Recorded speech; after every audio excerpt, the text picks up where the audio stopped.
ایک معروف روایت جو عوام و خواص کو سنائی جاتی ہے کہ جیسی عوام ایسے ہی حکمران. یہ بات اکثر اوقات وہ لوگ کرتے ہیں جو اپنے آپ کو بری کرنے کی کوشش کرتے ہیں کہ ہمارا اس میں کیا قصور ہے، اگر عوام درست ہو جائے تو حکمران بھی درست ہو جائیں گے.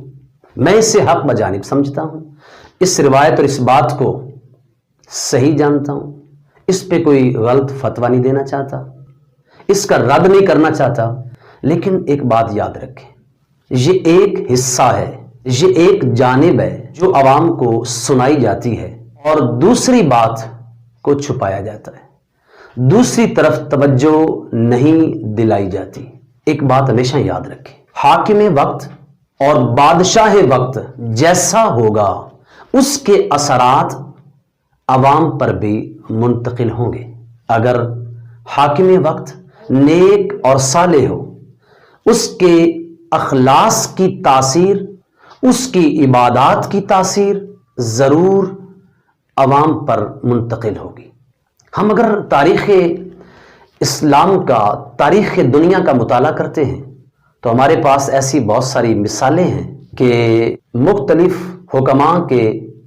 دور میں جیسے مزاج حاکم وقت کا ہوتا ایسے ہی مزاج عوام کا بھی ہو جاتا. مثال کے طور پہ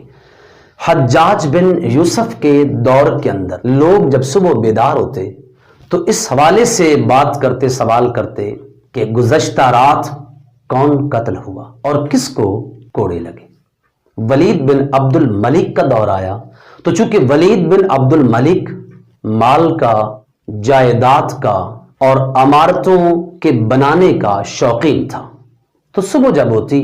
تو لوگ ایک دوسرے سے مکانات کی تعمیر کے بارے میں سوال کرتے، نہروں کی کھدائی کے بارے میں سوال کرتے اور ایک دوسرے سے درختوں کی افزائش کے بارے میں سوال کرتے. سلمان بن عبد الملک کا جب دور آیا تو چونکہ سلمان بن عبد الملک کھانے پینے کا، گانے بجانے کا شوقین تھا، تو لوگ جب صبح بیدار ہوتے تو ایک دوسرے سے اچھے کھانے پینے اور رقص و سرور اور ناچنے والیوں کے بارے میں سوال کرتے اور پوچھتے. اسی طرح مختلف ادوار آئے. سیدنا حضرت عمر بن عبد العزیز رضی اللہ تعالی عنہ کا جب دور آیا تو چونکہ آپ کا مزاج، آپ کی طبیعت عبادت گزار تھی، شب زندہ دار تھی، قرآن مقدس کے ساتھ محبت کرنے والی تھی، چونکہ آپ کی طبیعت اور مزاج میں عبادت اور تقویٰ تھا، تو لوگ صبح جب اٹھتے تو ایک دوسرے سے سوال کرتے کہ تو نے رات کو قرآن کتنا یاد کیا، رات کو اوراد و وظائف کی کس طرح کثرت کی، رات کو تو نے نفل کتنے پڑھے. معلوم یہ ہوا اور اس بات کی تصدیق ہوئی کہ اگر حاکم وقت مزاج کے اعتبار سے اچھا ہے، اس کے خلوص، اس کی عبادت، اس کے تقویٰ کی کیفیت، اس کے اثرات عوام پر منتقل ہوتے ہیں. اور اگر حاکم وقت غلط ہے، وہ شریعت کے احکامات کو اچھا نہیں جانتا، اس کا ذہن اور مزاج دنیا کے خرافات کے اندر ہے، تو عوام پر اس کے اثرات ضرور پڑیں گے. اس پر ایک دلیل میں دینا چاہوں گا. سرکار دو عالم، فخر دو عالم، نور مجسم صلی اللہ تعالی علیہ وآلہ وسلم کا فرمان علی شان ہے، الناس علی دین ملوکہم، کہ لوگ اپنے بادشاہوں کے دین پر ہوتے ہیں، لوگ اپنے بادشاہوں کے مزاج پر ہوتے ہیں، لوگ اپنے بادشاہوں کی طبیعت پر ہوتے ہیں. جیسا حاکم ہوگا ایسی ہی عوام ہوگی. اگر ہمارا انتخاب ایسی ہستی کا ہو کہ جو قرآن کی تعلیم سے بھی بہرہ ہو، جو